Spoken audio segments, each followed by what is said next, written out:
పశ్చిమ గోదావరి జిల్లాలోని పలు నియోజకవర్గాల్లో పసుపు నేతల మధ్య కుమ్ములాటలు రోజురోజుకి పెరుగుతున్నాయట. పార్టీ పదవులు, నామినేటెడ్ పోస్టుల్లో తమ వర్గానికి అన్యాయం జరుగుతుందనొకరు, తమ కులానికి ప్రాధాన్యత ఇవ్వకుండా తొక్కిస్తున్నారని మరికొందరు, గ్రూపుల గోల పేరుతో సీనియర్లను పూర్తిగా పక్కన పెట్టి వేధిస్తున్నారని ఇంకొకరు. ఇలా పశ్చిమ తెలుగుదేశంలో రోజుకో వివాదం తెరమీదికి వస్తుంది. ఒక్కో నియోజకవర్గంలో ఒక్కో తరహాలో వివాదాలు, అసమ్మతి సెగలు ఇన్ఛార్జీలకు చుక్కలు చూపిస్తున్నాయట. ఇందుకు ఈ వివాదాలు ఏ నియోజకవర్గాల్లో చెలరేగుతున్నాయి? అసంతృప్తిని చల్లార్చేందుకు అధిష్టానం తీసుకున్న చర్యలేంటి? పశ్చిమ గోదావరి జిల్లా టీడీపీలో కుమ్ములాటలు తారాస్థాయికి చేరుకున్నాయి. ముఖ్యంగా జిల్లాలోని 2 నియోజకవర్గాలలో గ్రూపు రాజకీయాలు, అసమ్మతి సెగలతో ప్రజాప్రతినిధులకు, ఇన్ఛార్జీలకు చుక్కలు కనబడుతున్నాయట.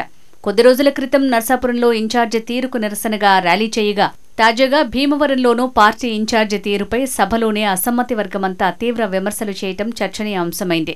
భీమవరం, నర్సాపురంలో గ్రూపుల ఆధిపత్య పోరు తారాస్థాయికి చేరడంతో రోజుకో వివాదం తెరపైకి వస్తోంది. ఈ 2 నియోజకవర్గాలలో ప్రస్తుతం జనసేన ఎమ్మెల్యేలు ప్రాతినిధ్యం వహిస్తున్నారు. అయితే ఇక్కడ టీడీపీ ఇన్ఛార్జీలైన నియోజకవర్గ బాధ్యులు పసుపు క్యాడర్ని పట్టించుకోకుండా పదవులు అమ్ముకుంటున్నారనే అభియోగాలతో నిత్యం అసమ్మతి కుంపటి రగులుతూనే ఉంది. ఒక వివాదం సద్దుమణిగేలోపు మరో వివాదం అన్నట్లుగా నిత్యం విమర్శలు, ప్రతివిమర్శలు కొనసాగుతున్నాయట. ఇటీవల భీమవరంలో జరిగిన టీడీపీ నియోజకవర్గ స్థాయి సమావేశంలో పొలిట్ బ్యూరో సభ్యురాలు, నియోజకవర్గం ఇన్ఛార్జ్ తోట సీతారామలక్ష్మిపై సొంత పార్టీ నాయకులే విమర్శలు చేసి నిరసన తెలిపారు. దీంతో నియోజకవర్గంలో మాజీ ఎంపీ తోట సీతారామలక్ష్మి, మాజీ ఏఎంసీ చైర్మన్ కోళ్ల నాగేశ్వరరావు మధ్య ఆధిపత్య పోరు కొనసాగుతున్నట్టు తేటతెల్లమైంది.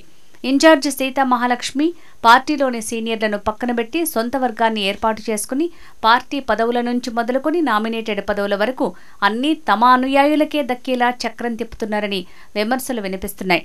ఈ క్రమంలో కోళ్ల నాగేశ్వరరావు వర్గం అధిష్టానానికి ఇన్ఛార్జి తీరుపై గతంలో ఫిర్యాదులు చేసినప్పటికీ స్పందించలేదు. దీంతో కోళ్ల నాగేశ్వరరావు జనసేన ఎమ్మెల్యే కార్యాలయానికి పరిమితమై క్యాంపు రాజకీయాలు సాగిస్తున్నారని ఆరోపణలు వినిపిస్తున్నాయి.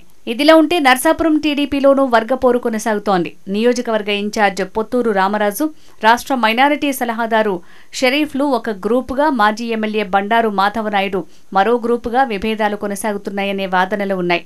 కొద్ది రోజుల క్రితం నర్సాపురం మార్కెట్ యార్డు చైర్మన్ ప్రమాణ స్వీకారానికి జిల్లా ఇన్ఛార్జ్ మంత్రి గొట్టిపాటి రవి, జిల్లా అధ్యక్షుడు మంతెన రామరాజులు హాజరయ్యారు.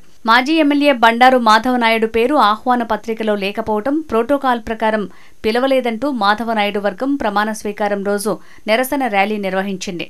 సభా ప్రాంగణం వద్ద కొద్దిసేపు నినాదాలు చేసి ఇన్ఛార్జి మంత్రికి వినతి పత్రం అందజేశారు. నియోజకవర్గ ఇన్ఛార్జిగా పొత్తూరు రామరాజును తొలగించి పార్టీని బతికించాలని డిమాండ్ చేయటం చర్చనీయాంశమైంది. ఇక భీమవరంలో తమ కులాలకు ప్రాధాన్యత తగ్గుతుందని శెట్టిబలిజ, గౌడ సామాజిక వర్గాలకు చెందిన నాయకులు ఆవేదన వ్యక్తం చేస్తున్నారు. వీరవాసరం ప్రాంతానికి చెందిన ఓ నేత, అగ్నికుల క్షత్రియ వర్గానికి సంబంధించిన మరో నేత వేరువేరుగా కుల సమావేశాలు నిర్వహించారు. టీడీపీలో సీనియర్లుగా ఉన్న తమకు, తమ కులానికి ప్రాధాన్యం లేదని, ఏదైనా ప్రశ్నిస్తే పరోక్షంగా వేధిస్తున్నారంటూ బహిరంగంగా మాట్లాడారు. ముఖ్యమంత్రిని కలిసి ఫిర్యాదు చేయడానికి ప్రయత్నించి విఫలమై చివరికి టీడీపీ రాష్ట్ర అధ్యక్షుడికి ఫిర్యాదు చేసిన పరిస్థితిలో మార్పు లేదని వాపోతున్నారట. మరోవైపు నామినేటెడ్ పదవులు అమ్ముకుంటున్నారంటూ ఆరోపణలు గుప్పించడంతో గందరగోళం నెలకొంది. మొత్తానికి పశ్చిమ గోదావరి జిల్లాలో భీమవరం, నర్సాపురం నియోజకవర్గంలో టీడీపీలో కుమ్ములాటలు తారాస్థాయికి చేరుకున్నాయి.